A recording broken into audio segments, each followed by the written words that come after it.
पुण्यातल्या मुक्काम आटोपून संत श्री ज्ञानेश्वर महाराजांचा पालखी सोहळा दिवेघाट सर करून आता सासवडला मुक्कामी पोहोचणार आहे। हरिनामाच्या आणि विठू माऊलीच्या जयघोषाने दिवेघाट दुमदुमून गेलाय। तर दुसरीकडे संत तुकाराम महाराज यांची पालखी हडपसर मार्गे पुढे जाऊन लोणी काळभोर इथे मुक्कामी असणार आहे। लाखोंच्या संख्येने पुण्यामध्ये दोन्ही पालख्या दाखल झाल्या होत्या।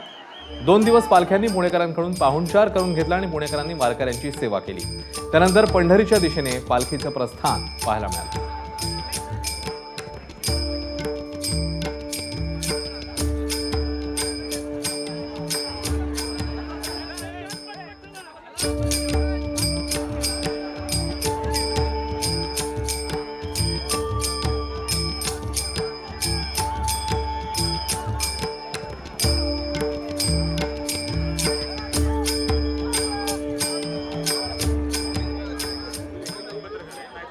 दरवर्षीप्रमाणे यावर्षी सुद्धा माऊलींचं पाऊल आता पुरंदर तालुक्यामध्ये त्या ठिकाणी हवेलीमध्ये प्रवेश केला आहे आणि आता पुरंदरकडे वाटचाल झाली आहे। संत सोपानकाका महाराजांच्या नगरीमध्ये 2 दिवसाचा मुक्काम आहे माऊलींचा आणि आम्ही सर्वच जण खूप आत्मीयतेने सर्वच वारकरी बांधवांची आणि माऊलीच्या पालखीची आतुरतेने दरवर्षी वाट पाहतो।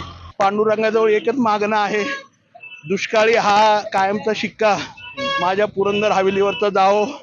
काही काळ्या नजरा माझ्या पुरंदर हवेलीवरती आहेत, त्याही नजरा आमच्या तालुक्याला, आमच्या लोकांना, माझ्या बांधवांना त्या ठिकाणी लागू नयेत हीच परमेश्वरचरणी प्रार्थना आहे। एबीपी माझा, उघडा डोळे बघा नीट।